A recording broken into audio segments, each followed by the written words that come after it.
کہ 72 کو سلام بولنا،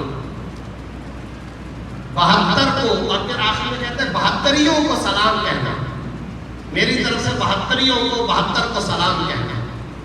مجھے اس کا کچھ مطلب پتہ نہیں، البتہ وہیں پر کھڑے کھڑے میرے دل میں خیال آیا کہ یہ اظہار بھائی یہ بول رہے ہیں کہ ہمارے لیے کھانا جو ہے وہ حضرت ابوبکر صدیق کی طرف سے آتا ہے، تو میں سوچ رہا ہوں یہ کوئی اتنے زیادہ نماز والے تو نہیں تھے، یہ خواب میں سوچ رہا ہوں، اور یہ کوئی اتنے بڑے بزرگ ٹائپ کے بھی نہیں تھے، دل ہی دل میں یہ خیال آ رہا۔ لیکن پھر اسی لمحے میرے دل میں یہ خیال آیا کہ ہاں یہ کوئی بہت زیادہ نمازوں والے، بہت زیادہ بڑے بزرگ ٹائپ کے تو نہیں تھے، لیکن یہ سخاوت کرتے تھے، یہ سخاوت بہت کرتے تھے، حقوق العباد کا بڑا خیال رکھتے تھے، اللہ نے اس وجہ سے ان کو یہ مقام عطا کیا۔ یہ خواب تھا، اور یہ جو میں نے دیکھا تھا تو میرے دل میں تھا کہ میں ان کے بیٹے کو اور ان کے دوستوں کو یہ ضرور بیان کر لوں۔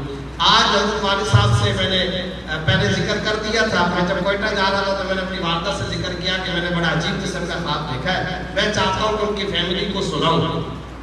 اچھا ایک بات اور بھی ہے کہ جس وقت یہ دار بھائی کو میں دیکھ رہا ہوں تو میں دائیں بائیں دیکھتا ہوں کہ ان کے ساتھ تو ہر وقت زندگی میں جو گھومتے رہتے تھے وہ سید سلیم جیلانی صاحب، وہ یہاں نظر نہیں آ رہے۔ میں نے بولا نہیں کچھ، لیکن یہ میرے ذہن میں خیال ہے۔ آج والد صاحب نے بتایا کہ یہ جو سید سلیم جیلانی ہے اور سید عمر تو یہ سادات ہیں، میں نے کہا جی یہ عمر بھائی بیٹھے ہیں، آج بھی میں نے ان سے پوچھا کہ آپ لوگ سید ہیں؟ جی سید ہیں۔ تو شاید شہدائے کربلا کی جو تعداد تھی وہ 72 تھی، اس نسبت سے شاید وہ اپنے ان دوستوں کو، ان سادات کو وہ سلام بھیجنا چاہتے ہوں گے۔ واللہ عالم بالصواب۔ یہ حضرت والد صاحب نے آج بیان کیا، میں نے یہ خواب خالد مقبول بھائی کو بیان کیا تو انہوں نے ایک بڑی زبردست بات کہی جو مجھے بعد میں بھی خیال آتا رہا کہ دیکھ لیں مفتی صاحب، آج بھی اظہار بھائی کو کھانا ہمارے ہی خاندان سے جا رہا ہے، کیونکہ یہ خود صدیقی ہیں تو یہ کہنے لگے کہ آج کھانا بھی ان کو ہمارے ہی خاندان سے جا رہا ہے۔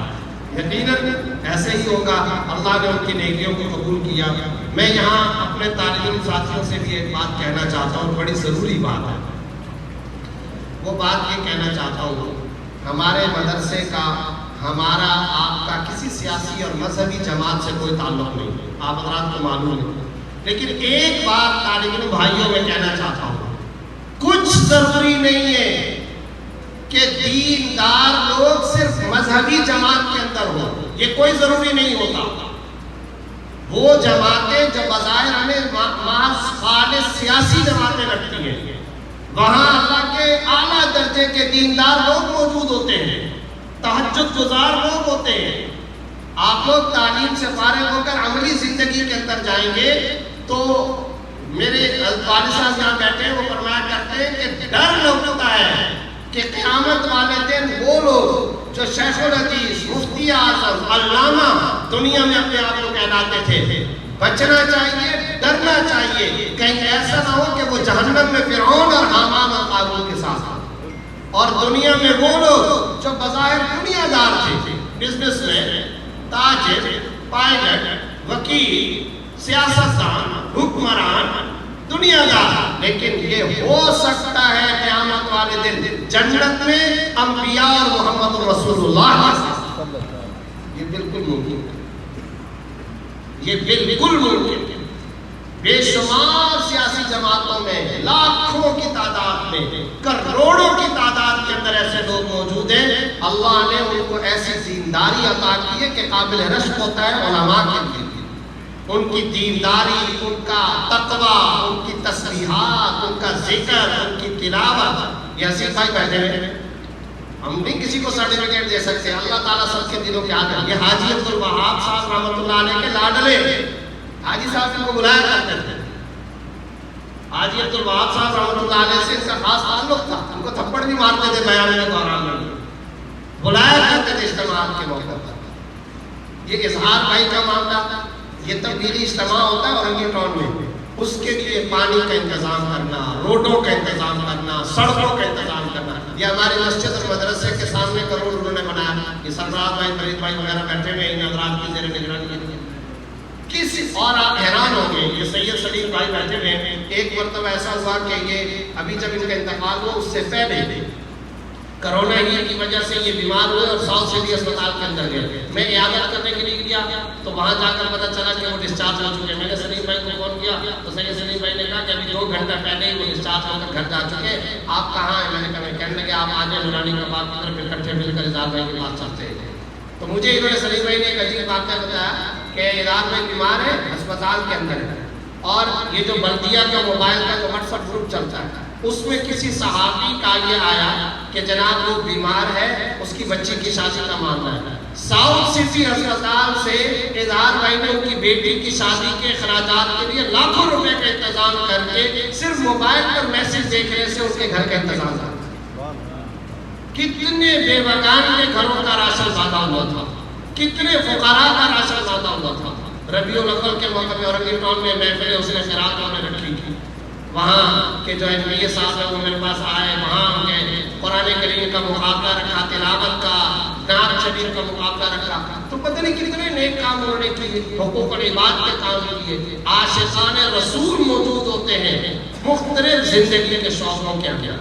اس لیے بھائی اپنے خاتمے کی فکر ہر وقت ہونی چاہیے، کس کا کس کے ساتھ، اللہ کے ساتھ کیا معاملہ ہے کیا نہیں ہے. اور مولانا اصغر شیخ پوری شہید رحمۃ اللہ علیہ فرمایا کرتے تھے، طالب علموں سے یہاں ختم بخاری میں ایک مرتبہ فرمایا تھا، فرمایا کہ یاد رکھو یہ دین کسی کا محتاج نہیں، ہم سب کے سب اس دین کے اور اللہ کے نوکر اور محتاج ہیں. ہم اللہ کے غلام ہیں، ہم محمد رسول اللہ صلی اللہ علیہ وسلم کے صحابہ اور اہل بیت کے غلام ہیں.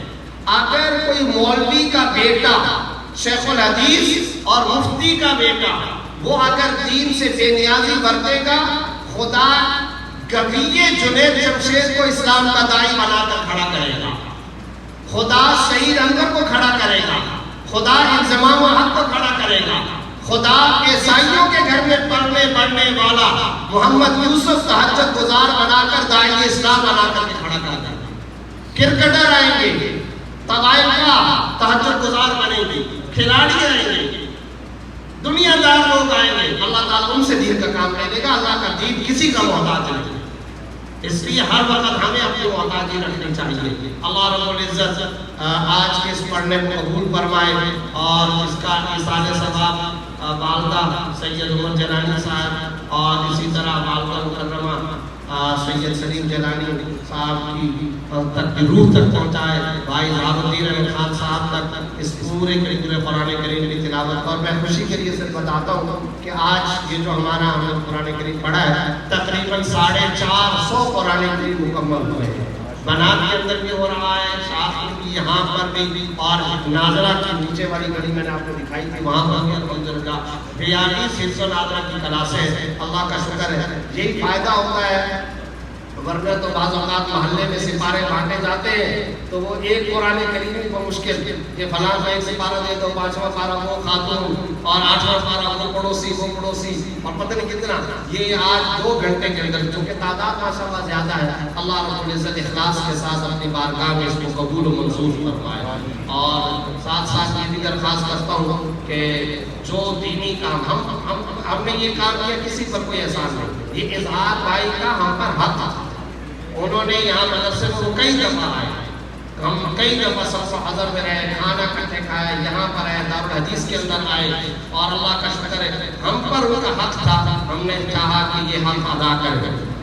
وبا جو کرونا اس وقت پھیلا ہوا ہے پورا مرض، اس کے لیے بھی خاص آج دعا کیجیے اللہ تعالیٰ اس وبا کو جلد سے جلد ختم فرمائے. حکیم مظہر صاحب بیمار ہیں، ان کے لیے دعا کریں اللہ ان کو شفا عطا فرمائے. مفتی عاصم ذکی صاحب وینٹیلیٹر پر ہیں اس وقت، بالکل بہت زیادہ پریشانی کی حالت میں. کل ان کے بھائی کا بھی روتے ہوئے مجھے فون آیا، ڈاکٹروں نے بھی جواب دے دیا وہ انڈس اسپتال کے اندر ہے. ان کی صحت کے لیے بھی دعا کیجیے. اور اسی طرح بھائی عمر صاحب ان کے اور قریبی عزیز ہیں زاہدہ بیگم صاحبہ مرحومہ، ان کے لیے بھی، اور عبد المالک صاحب، ان کے لیے بھی ایصال ثواب اور دعا کا خاص طور پر اہتمام کیجیے. خاص طور پر ہمارے مہمان مکرم جناب خالد مقبول صدیقی صاحب، اللہ تعالیٰ ان کو صحت عطا فرمائے، ان کو شفا عطا فرمائے. فرمائے، ان کو مضبوطی اور تقویت عطا فرمائے، ان کی صحت کے لیے بھی ضرور دعا کیجیے۔ اب میں درخواست کرتا ہوں پہلے تھوڑے سے 2-3 کلمات کے لیے بھائی حسین صاحب کو وہ تشریف لائیں، اور پھر ان کی گفتگو کے بعد 2-3 کلمات انشاءاللہ بھائی خالد مقبول صاحب فرمائیں گے، پھر حضرت اقدس حضرت والد صاحب اجتماعی طور پر دعا فرمائیں گے۔ بھائی حسین صاحب